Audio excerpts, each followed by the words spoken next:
நாம் அனைவரே பார்த்திருப்போம். அதாவது முன்பெல்லாம் தமிழகத்திலே கோடை காலம் எது, மழைக்காலம் எது, பனிக்காலம், குளிர்காலம் எது என்பது நாம் அனைவருக்கும் தெரியும். மார்கழி வந்தால் குளிர் வரும் என்பார்கள். செப்டம்பர் முதல் அக்டோபர் வரை மழைக்காலம் என்பார்கள். மார்ச் முதல் ஜூன், ஜூலை, ஆகஸ்ட் வரையே கோடைக்காலம் தான் என்று சொல்வார்கள். ஆனால் தற்போதெல்லாம் தலைகீழாகிவிட்டது.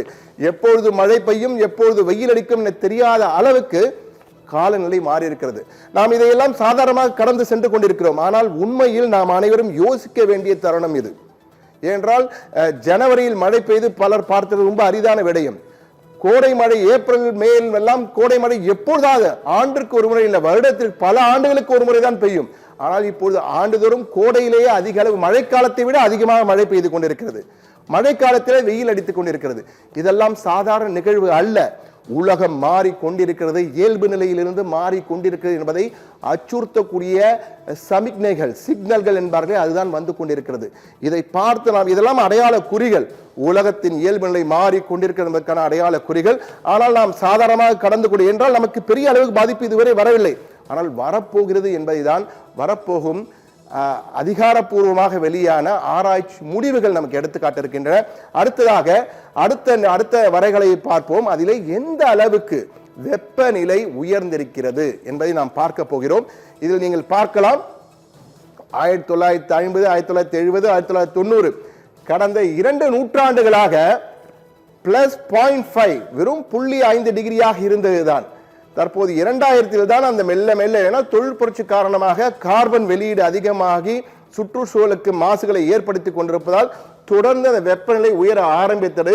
2010 கிடுகிடு ஆரம்பித்தது. 1.5 டிகிரி என்பது 2100 ஆண்டுகள் கழித்துதான் வரும் என்று எதிர்பார்த்தார்கள். ஆனால் தற்போது 2024 வந்துவிட்டது 1.5 டிகிரி. 2025 ஜனவரி மாதத்திலே நாம் அனுபவித்த கோடை என்பது மிகப்பெரிய வெப்பநிலையை அனுபவித்திருக்கிறோம். இதுவரை இந்த நூற்றாண்டு அல்ல, கடந்த 2 நூற்றாண்டுகளாக காணாத அளவு வெப்பம் ஜனவரியில் சென்னையிலே பதிவாகி இருக்கிறது. இதையெல்லாம் எதை காட்டுகிறது என்றால், வெப்பநிலை தொடர்ந்து உயர்ந்து வருகிறது. 1.5 டிகிரி என்ற அளவை மீறி இருக்கிறோம்.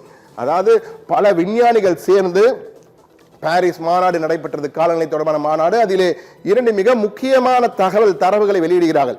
ஒன்று global annual to decadal climate update 2025 to 2029, அதே போன்று state of the climate in Asia 2024 என்று 2 அளவுகளை வெளியிடுகிறார்கள்.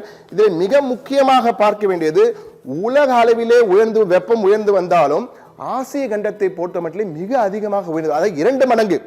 உலகத்திலே 1.5 என்றால் ஆசிய அளவிலே 3 டிகிரியாக உயர்கிறது. இதனால் பாதிப்புகள் ஆசிய கண்டத்திலே அதிகமாக இருக்கும். ஆசிய கண்டத்தில் தான் நாம் இருக்கிறோம். எனவே நம்முடைய பகுதிக்கும் பாதிப்புகள் அதிகமாக இருக்கும். இது ஏதோ அலாரம் அடித்து எச்சரிக்கை செய்வதற்கான அல்ல, அப்படி ஒரு செய்தி அல்ல. நீங்கள் அனைவரும் உணர வேண்டும். உணர வேண்டிய நிலையில் நாம் இருக்கிறோம். என்றால் காலநிலை அவசர நிலை, காலநிலை எமர்ஜென்சிக்குள் நாம் வந்திருக்கிறோம் என்பதை அனைவரும் உணர வேண்டும் என்பதற்காக தான் இந்த தகவலை கொடுத்துக் கொண்டிருக்கிறோம். அடுத்த வரைகலைக்கு செல்வோம்.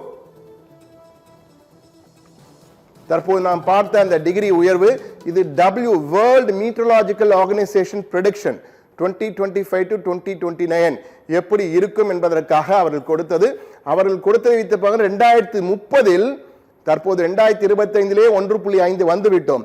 2030 நீங்கள் பார்த்தீர்கள் என்றால் மிகப்பெரிய அளவு, சாதாரண அளவு மிகப்பெரிய அளவுக்கு நாம் போக போகிறோம். அதாவது 2 டிகிரி என்ற 2 டிகிரி சென்டிகிரேட் வெப்பநிலை, அதாவது தற்போது 40 டிகிரி 42 சராசரியாக உயரப்போகிறது.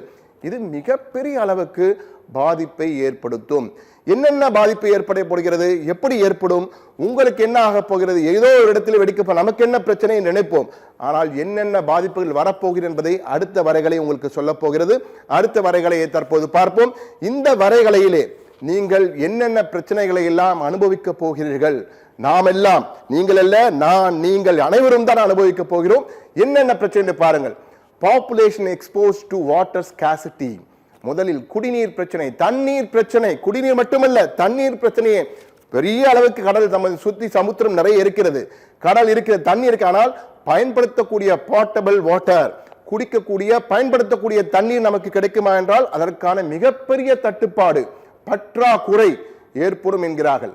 அதே போன்று எக்ஸ்ட்ரீம் ஹாட் டேஸ், அதாவது வெப்பம் அதிகம் மிகுந்த நாட்கள் என்பது இப்போதெல்லாம் ஆண்டுக்கு 4-5 தினங்கள் என்பது இருந்திருக்கிறது.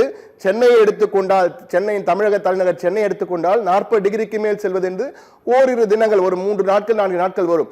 ஆனால் இது 3-4 என்பது 30-40 அன்றாக மாறிவிடும்.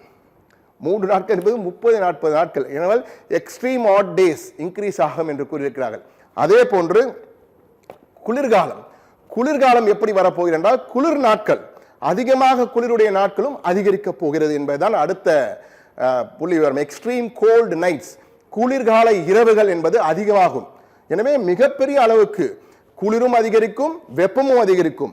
வெப்பமும் உச்ச அளவுக்கு செல்லும், ஒரு நாள் அல்ல பல நாட்கள். அதே போன்று குளிரும் பல நாட்கள் செல்லும்.